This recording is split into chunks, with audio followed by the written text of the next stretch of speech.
भागवतम स्कंद तृतीय अध्याय 12 कुमारों तथा अन्यों की पुष्टि सृष्टि श्लोक संख्या 29-29 शब्दार्थ अनुवाद भावार्थ इस्कॉन संस्थापक आचार्य इस डिवाइन ग्रेस एसी भक्तिवेदांत स्वामी श्रील प्रभुपाद के द्वारा तमधर्मे कृतमतिम विलोक्य पितरम सुतः मरीचि मुख्या मुनयो विश्रम्भात् प्रत्यबोधयन्।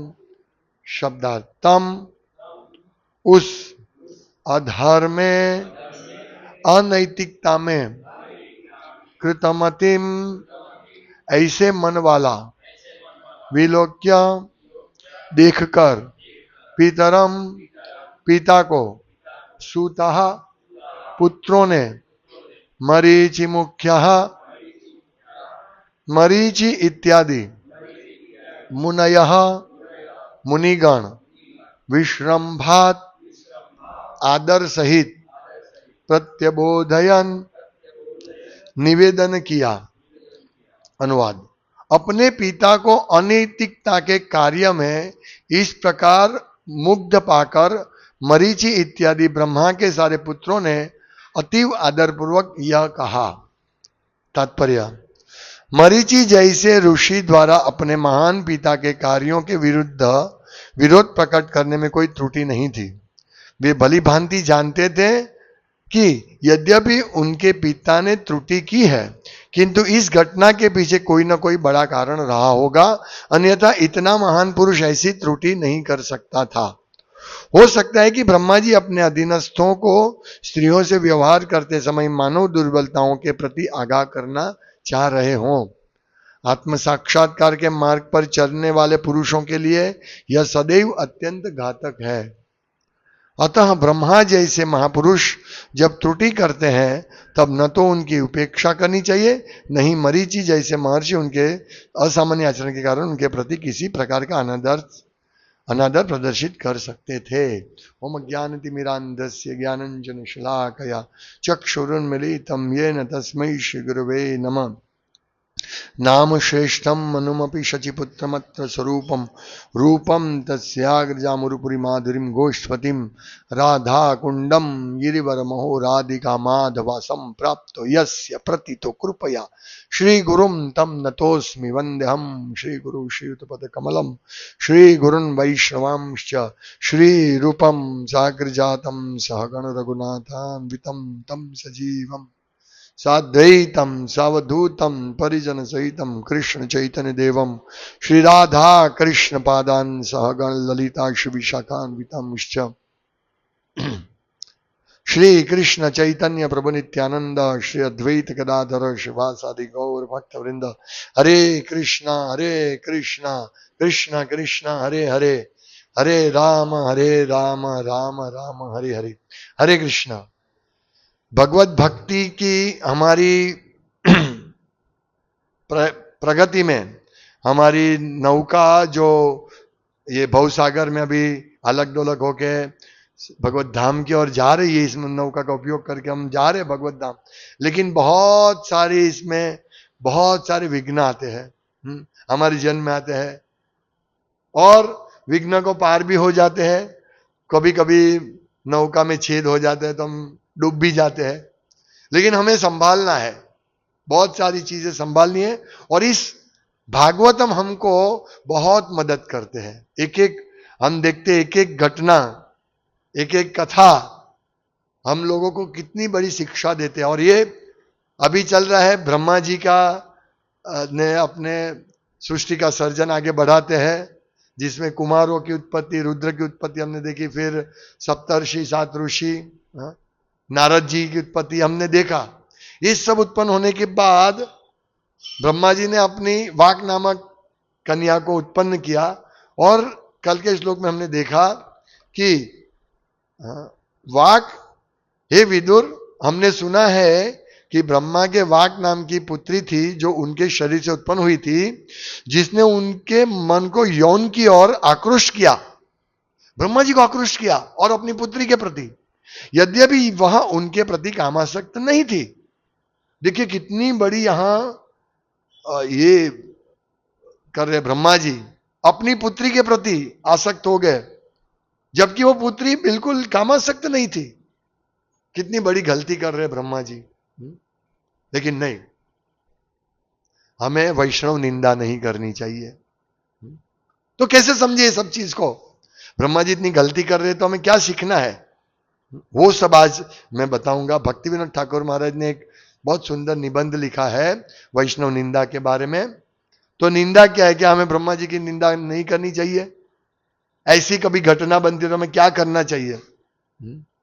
अभी जैसे ऋत्विक वाले हैं, तो ऋत्विक वाले तो जैसे मालूम पड़ा वो किसी को छोड़ते नहीं है कि इसका फॉल डाउन हुआ है, इसको उनका जो मालूम पड़ा कि इसका फॉल डाउन है, फिनिश। वो इतना बड़ा बड़ा वीडियो बनाते हैं कि देखो ये गुरु का फॉल डाउन हुआ, बड़ा मतलब पूरे दुनिया में अनाउंस करते हैं। अरे अनाउंसमेंट करना तो भागवतम का अनाउंसमेंट करो, सब भागवतम पढ़ो, भगवत गीता पढ़ो, मंगल आरती करो। ये अनाउंसमेंट करने की क्या आवश्यकता है? ये अनाउंसमेंट, ये वैष्णव निंदा है। तो हमें क्या अनाउंस करना चाहिए, क्या नहीं करना चाहिए, तो आज हम सीखेंगे। बहुत अच्छा शिक्षा मिलती है हमको। सबसे पहले हम देखते हैं, ये जैसे ऋत्विकों की तरह हमें मतलब ब्युगल लेके बू, ये ब्रह्मा जी का पतन हो गया, फॉल डाउन हो गया, अपनी पुत्री के साथ ही उन्होंने जातीय जीवन सेक्स करने की इच्छा की।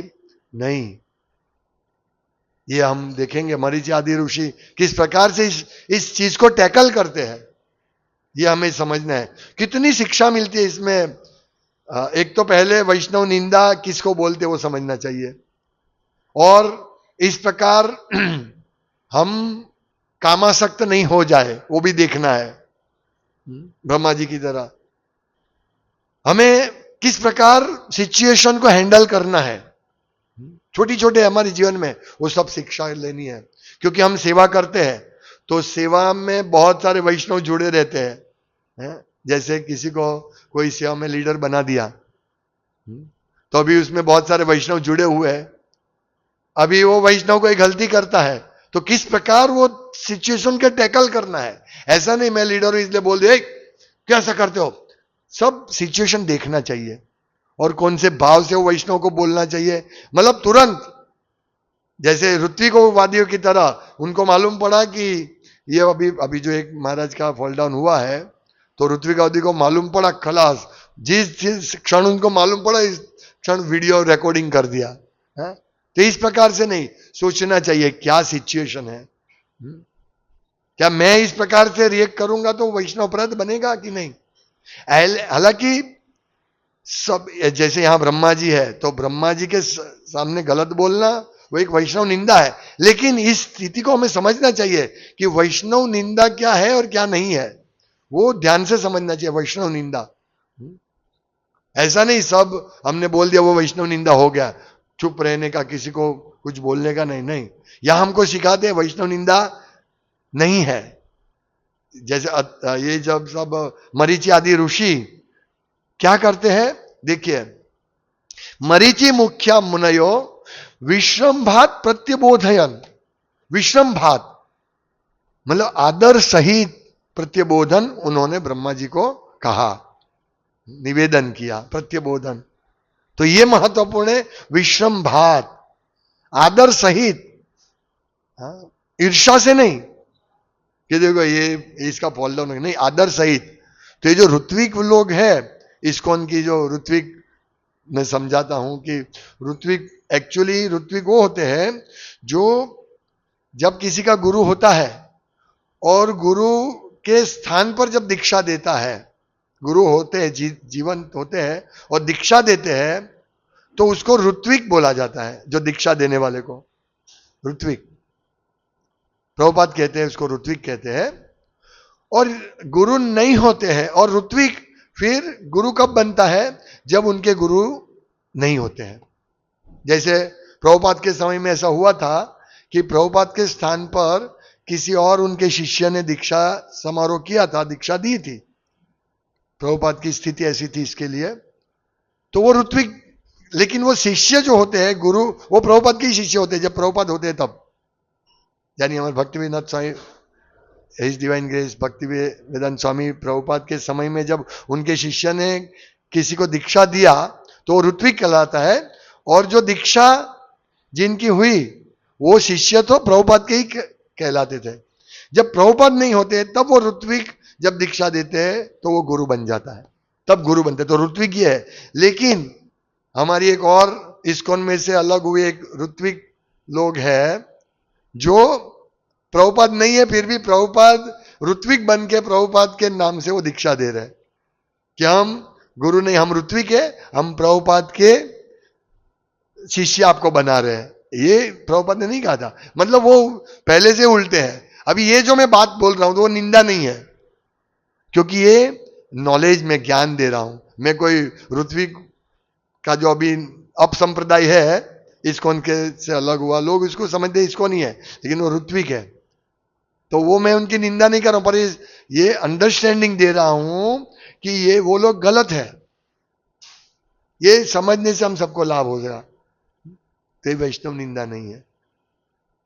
तो वो लोग क्या करते हैं, जैसे ही देखा इस्कॉन में किसी का फॉल डाउन हुआ, बस खत्म, और गुरु का फॉल डाउन हुआ तो खत्म बात। इतना वो क्रिटिसाइज करते, इतना क्रिटिसाइज करते हैं कि वो बेचारा वापस आ भी नहीं सकता है। ये माया है, भौतिक जगत माया से भरा हुआ है, माया सर्वत्र है, माया का जगत है, उसमें हम रह रहे, तो हमसे गलती हो सकती है, जैसे यहां ब्रह्मा जी से हुई।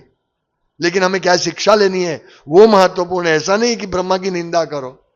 शिक्षा क्या, आप हम देखेंगे 2-3 श्लोक कितनी नम्रता से कॉन्सेप्ट रजू करते हैं कि ऐसा ब्रह्मा जी को अंडरस्टैंडिंग के साथ कॉन्सेप्ट रजू करते, तो ये वैष्णव निंदा नहीं है। लेकिन जो वैष्णव निंदा करते हैं, वो श्रील भक्तिविनोद ठाकुर ने जो निबंध लिखा है उसमें कहते हैं कि स्कंद पुराण से लिखते हैं, देखिए यहां कहते हैं भक्तिविनोद ठाकुर कि जीव द्वारा किए जाने वाले सभी प्रकार के अपराधों में से वैष्णव की निंदा से अधिक गंभीर कोई अपराध नहीं है। मतलब वैष्णव निंदा से हमें हमेशा सावधान रहना चाहिए। हम नाम अपराध करते हैं, वैष्णव अपराध करते हैं, सेवा अपराध करते हैं, बहुत सारे अपराध है, सामान्य जीव के प्रति अपराध करते हैं, तो ये सब अपराध है अलग अलग। हम अलग नाम अपराध बोलते हैं ना कि हम बचे ताकि। इसी प्रकार वैष्णव अपराध से भी बचना चाहिए, क्योंकि ये इससे गंभीर अपराध कोई नहीं है। इसलिए शास्त्रों के अनुसार वैष्णव निंदा का अर्थ समझना आवश्यक है। स्कंद पुराण में लिखा है, निंदम कुर्वन्ति ये मूढ़ा वैष्णवानम महात्मनम पतंति पितृभि सरधामम महारौरव संगनीते। क्या कहते हैं, 2 श्लोक हैं। जो मूर्ख मनुष्य श्रेष्ठ वैष्णव की निंदा करता है वह अपने पितरों के साथ महारौरव नामक नरक में गिरता है। ये पहुंचाना चाहिए हमें ऋत्विक लोगों तक कि भाई रौरव नरक में गिरेगा। वो नहीं गिरेगा, वो अकेला नहीं गिरेगा, हम सबको लेके गिरेगा वो। इसीलिए ऋत्विक का कभी भी ऐसा वीडियो है वो देखना नहीं चाहिए।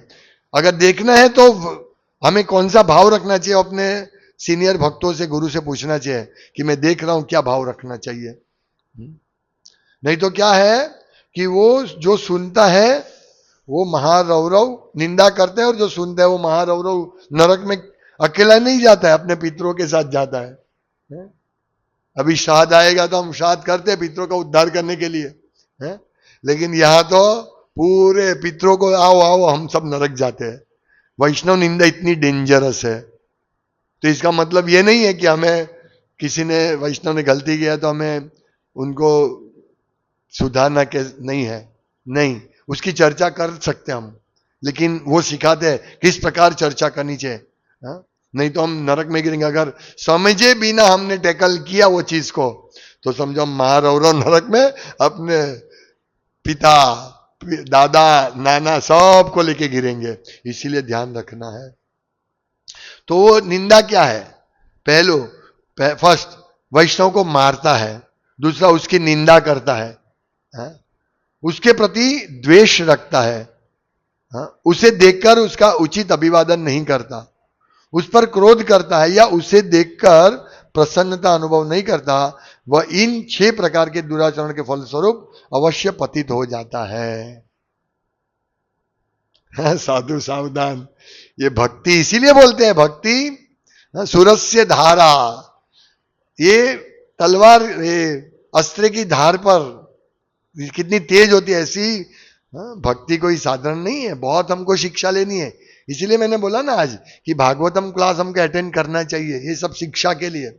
हम जप करते अच्छा है, हम मंगलारती करते बहुत अच्छा है, हम भक्तों का संग करते बहुत अच्छा है, लेकिन क्या शिक्षा लेनी है वो महत्वपूर्ण है। क्योंकि वही शिक्षा से हम ये वैष्णव अपराध से बच सकते हैं, नाम अपराध से बच सकते हैं, सेवा अपराध से बच सकते हैं। इसलिए श्रवण बहुत जरूरी है।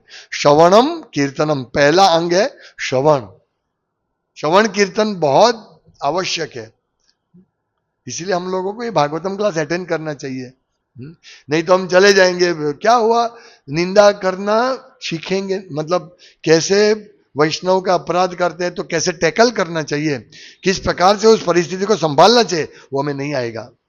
तो ये तो ब्रह्मा जी की बात है, लेकिन एक सामान्य वैष्णव भी होते हैं जो 16 माला करते हैं। वैष्णव कौन है उस भी इस निबंध में सिखाया है, लेकिन वो चर्चा हम कभी और करेंगे। लेकिन आज हमारा मुख्य विषय क्या है कि वैष्णव निंदा क्या है वो समझे।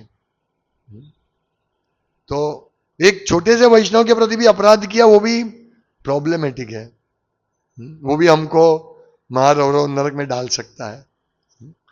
तो 3 प्रकार के दोष, 3 प्रकार की कैटेगरी भक्ति विनोद ठाकुर महाराज ने इसमें समझाई है। हाँ, पहले हम देखें वैष्णव निंदा का एक और ये है, निंदम भगवता शृण्वंस तत्परस्य जनस्य वा ततो नापैति सहसोपि यति अध शुक्र तच्युता। जो व्यक्ति उस स्थान को तुरंत नहीं छोड़ता जहां भगवान या उनके समर्पित भक्त वैष्णव की निंदा की जाती है, वह अपने पूर्व संचित समस्त आध्यात्मिक पुण्य से वंचित हो जाता है और पतन को प्राप्त होता है। चलो भाई भागवतम क्लास बंद करो, यहां तो अभी ब्रह्मा जी की निंदा होने वाली है? नहीं, उसको उस स्थान को छोड़ना चाहिए जहां वैष्णव निंदा होती है। तो वैष्णव निंदा, दुष्ट लोग वैष्णव में 3 प्रकार से के दोष देखते हैं। 3 प्रकार के दोष है। पहला, ये यद्यपि शुद्ध वैष्णव में कोई दोष नहीं होता है और इसलिए वे आलोचना से परे हैं। तो शुद्ध वैष्णव कौन है? ब्रह्मा जी, वो आलोचना से परे है। लेकिन जो लोग उनकी आलोचना करते हुए सिर्फ उन्हें दोषी ठहराते हैं और गलत तरीके से उनकी निंदा करते हैं, ऐसे दुष्ट लोग निम्नलिखित 3 तरीकों से वैष्णव की घृणापूर्वक आलोचना करते हैं। तो ये आलोचना क्या है वो बताया है, ये भी हम दूसरी बार देखेंगे। आज हमारा टॉपिक दूसरा है। टॉपिक क्या है? वैष्णव निंदा। वैष्णव, किसी वैष्णव गलती की है तो हमें किस प्रकार से उस स्थिति को हैंडल करना, वो आज मेन हम समझेंगे। तो ऐसा नहीं है कि कोई वैष्णव ने दोष किया, यदि किसी का उद्देश्य अच्छा हो तो दूसरे के दोषों पर विचार किया जा सकता है। जैसे यहां विचार कर रहे हैं मरीचि आदि ऋषि, ब्रह्मा जी के से बात कर रहे हैं, उनके पिता है ना ब्रह्मा जी। और विद्वान, सबसे विद्वान, कल हमने देखा, इस जगत में ब्रह्मा जी से विद्वान कोई नहीं, जिन्होंने भगवान ने साक्षात भागवतम दिया, डायरेक्ट डिस्ट्रीब्यूशन, हृदय में डिस्ट्रीब्यूशन किया। लेकिन कल देखते हैं कि ये जो ब्रह्मा जी का ये वाक, अपनी पुत्री, वाक नामक पुत्री के साथ जो इन्होंने ये इच्छा जो की, वो इस कल्प में नहीं है। प्रभुपाद कहते हैं, हमने पिछ कल देखा, वो और कोई कल्प में था। क्योंकि इस कल्प में प्रभुपाद लिखते हैं बहुत सुंदर बात। कल मैं नहीं, थोड़ा बीच में नहीं था, इसलिए मुझे मालूम नहीं वो बात कहा कि नहीं। कल क्या कहा था कि ये कल्प में ब्रह्मा जी का पतन नहीं हुआ है, कल्प यानी ब्रह्मा जी का दिन, लेकिन और कल्प में हुआ था, क्योंकि ये कल्प में ब्रह्मा जी को भगवान ने भागवतम दिया था। इसीलिए भागवतम महत्वपूर्ण है, समझे आप? इसीलिए मैं बोलता हूं कि भागवतम बहुत आवश्यक है। सुखदेव गोस्वामी का उद्धार भागवतम से हुआ। आज मैं कल सोच रहा था कि यहां हमारा काम, क्रोध, लोभ, मोह, मद, मत्सर्य, लोभ लोभ नहीं छूटता है, मेरा अहम ममेति नहीं छूटता है, तो हम किस प्रकार परीक्षित महाराज की तरह हमारे शरीर को छोड़ेंगे? हाँ? जो इतने सालों से हम आसक्त है। मैं सोच रहा था, इसीलिए हम लोगों को बहुत सावधानी से भक्ति करनी है। ये हमारा निकालना है, मृत्यु से पहले निकल जाना चाहिए। हमारा प्लेन क्रैश हो उससे पहले निकलना चाहिए। हाँ, इसीलिए हमें इस प्रकार जो प्रभुपाद ने हमको प्रोग्राम दिया है वो बिना चुके प्रतिदिन करना है ये प्रोग्राम को। तभी हम धीरे धीरे धीरे काम, क्रोध, लोभ, मोह, मद, मत्सर्य को निकाल सकेंगे। तो क्या करें? ब्रह्मा जी ने बड़ी गलती की, हमें क्या करना चाहिए, या कोई वैष्णव के किस प्रकार कोई भी चीज टैकल करनी चाहिए। जैसे मैं एक एग्जांपल देता हूं, कोई भी एक छोटी सी चीज, भाई प्रसाद वितरण है, हमारे बुधवार के प्रोग्राम में कितनी सेवाएं होती है, कितनी सेवाएं, कुकिंग करना, माला बनाना, सत्संग के लिए सामान व्यवस्थित रखना, नीचे रखना, ऊपर लेके आना, वापस सफाई करना, प्रचार, प्रसाद वितरण करना, प्रसाद के बर्तन साफ करना, क्लास देना, सुनना, कितनी एक्टिविटी होती है उसमें। ये सब एक्टिविटी होती है, उसमें क्षति हो सकती है, भूल हो सकती है हम सबसे या किसी सभी से। है? तो उसमें उस स्थिति को कैसे टैकल करना है वो हमें समझना है। ऐसा नहीं हम लीडर है इसलिए बोल दिया, किसी ने गलती की और फटाक दे के उनको बोल के डांट दिया, खत्म बात नहीं। हमें समझना चाहिए कि वो क्या स्थिति है, क्या स्थिति हुई है। इसलिए तुरंत इमीडिएटली रिएक्शन नहीं देना चाहिए। मैं हर बार बोलता हूं, थोड़ा सुनो, अंडरस्टैंड करो और फिर रिएक्शन दो। हमसे कभी कभी हम सबसे हो जाता है, लेकिन हमें यही सुधरना है ना, यही तो सुधरना है, यही तो वैष्णव निंदा से बचना है। यदि हम नहीं सुधरेंगे तो कैसे होगा? इसीलिए हम जो भी सेवा करते हैं, धीरे धीरे सेवा करते करते करते आज मैं इस्कॉन से जुड़ा था उस दिन से आज लेकर 27 साल हुआ, तो अभी 27 साल से मैं इस्कॉन में हूं, तो कितने लोग आदर देते हैं कि ये तो बहुत बड़े भक्त हैं। तो हमें वो समझना है कि भाई 27 साल के बाद भी फॉल डाउन हो सकता है इमीडिएटली। इसीलिए कभी भी ऐसा नहीं सोचना चाहिए कि अभी मैं लीडर हो गया हूं, अभी मैं जो चाहे कर सकता हूं। नहीं, बहुत सावधान रहना चाहिए। हम देखते हैं कुछ 4 कुमारों की उत्पत्ति की, रुद्र की उत्पत्ति की, ये मरीचि आदि ऋषियों की उत्पत्ति की, नारद की उत्पत्ति की, उसके बाद भी ऐसा हो रहा है। मतलब हम कभी भी सीनियर नहीं बन सकेंगे। इसलिए सब शास्त्र आज्ञा को हमें समझना है। तो ये हम ऐसा नहीं है कि सब कोई चुप रहने का, कोई वैष्णव अपराध कर तो चुप रहने का, लेकिन 3 उद्देश्य अगर हो हमारे, उचित उद्देश्य 3 प्रकार के होते हैं। वो बात को टैकल करने के, आलोचना किए जाने वाले व्यक्ति को, हाँ, 3 उद्देश्य होने चाहिए जिससे वो वैष्णव निंदा नहीं होती है। हम उसके ऊपर कमेंट कर सकते हैं, लेकिन वो किस प्रकार से होनी है। 3 परिस्थिति है। क्या देखिए 3 प्रकार के होते। पहला, यदि किसी के पापों का विश्लेषण करने का उद्देश्य यह सुनिश्चित करना है कि वह अपना परम कल्याण प्राप्त करे, तो ऐसा चिंतन शुभ है। यानी हम किसी से बात कर रहे हैं, किसी वैष्णव को बोल रहे हैं, देखो आपका ये गलती है, आपने ये अपराध किया है, लेकिन हमारी भावना क्या है, उसको शुभ करने के लिए। यानी ये टैकल करने का पहला स्थिति कि भाई किसी ने गलती किया तो उसको सुधारना भी है। ऐसा नहीं वैष्णव निंदा हो जाएगी, वो भी एक निंदा है। अगर हम किसी को नहीं सुधारते वो भी हमारी गलती है। हम सीनियर है, हम उसको देखते हैं तो किस प्रकार से, तो उस व्यक्ति का कल्याण होता है। किसी ने गलती की उसको डायरेक्ट बोलना, लेकिन किसके लिए? उसका परम कल्याण प्राप्त करे वो व्यक्ति। दूसरी बार गलती नहीं करे। तो देखिए यहां मरीचि मुख्या विनय विश्रम बात प्रत्यबोधयन, विश्रम बात, तो ये कैटेगरी में आता है। उन्होंने सीधा ब्रह्मा जी को कहा विश्रम बात, लेकिन विश्रम बात आदर सहित। गलती नहीं है ब्रह्मा ये पिता हो के ऐसा काम करते हो, नहीं, आदर सहित। और कितना आदर से वो प्रस्तुत करते हम आगे देखेंगे। आदर सहित उन्होंने प्रस्तुत किया, पहला पॉइंट। तो ये पहला पॉइंट, तो ये वैष्णव निंदा नहीं है, ये ब्रह्मा जी की निंदा नहीं है, समझे। यानी जो व्यक्ति गलती करता है उसको उपदेश देना कि आपने ये जो गलती की है वो गलत है, वो आप, तो फिर वो आप कल्याण करने के लिए। तो ये पहला चीज है जो बोलने से अपराध नहीं लगता है। दूसरा उद्देश्य, यदि किसी के पापों पर विचार करने के पीछे का उद्देश्य समस्त संसार का कल्याण करना है तो इसे शुभ कार्य माना जाना चाहिए।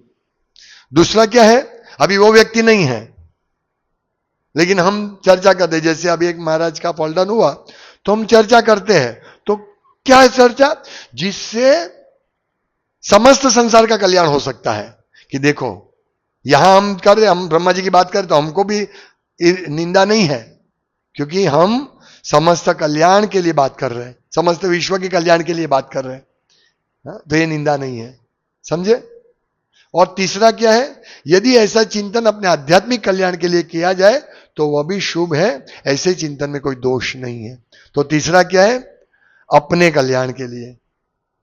यानी सबसे पहले हमें क्या शिक्षा लेनी है, सबसे पहले तो जो ऐसे कभी कभी भक्तों का स्वभाव होता है, जैसे ही देखा तुरंत किसी का ये हुआ है तो पूरा वो देख लेता है उसकी हिस्ट्री, तो हमें उससे बचना चाहिए।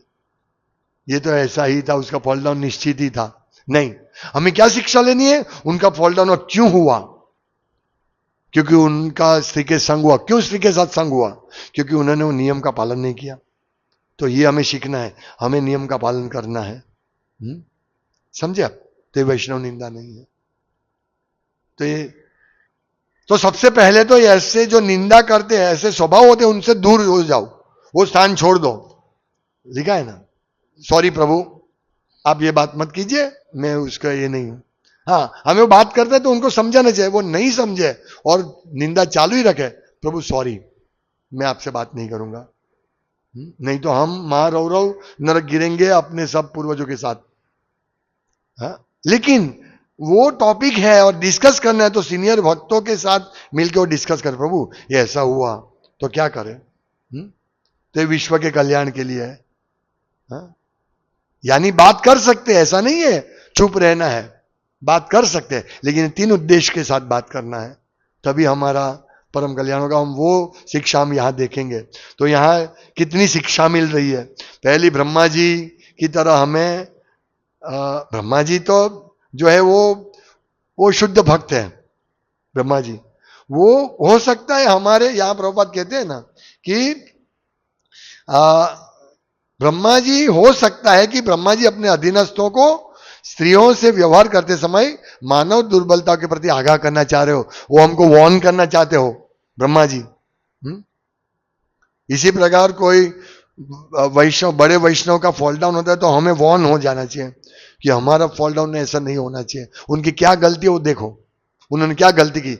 जैसे अभी आनंद दामोदर ने 3-4 दिन पहले मुझे एक भक्त के बारे में वीडियो बताया कि अभी मोटिवेशनल स्पीकर बनने की लाइन में वो भक्त है, वो बहुत बहुत अच्छा भक्त था वो है, लेकिन अभी वो साइड ट्रैक हो रहा है, शास्त्रों के निर्देशों को की शिक्षा देने की वजह ये सब लौकिक मुंदा भौतिक चर्चा कर रहे हैं।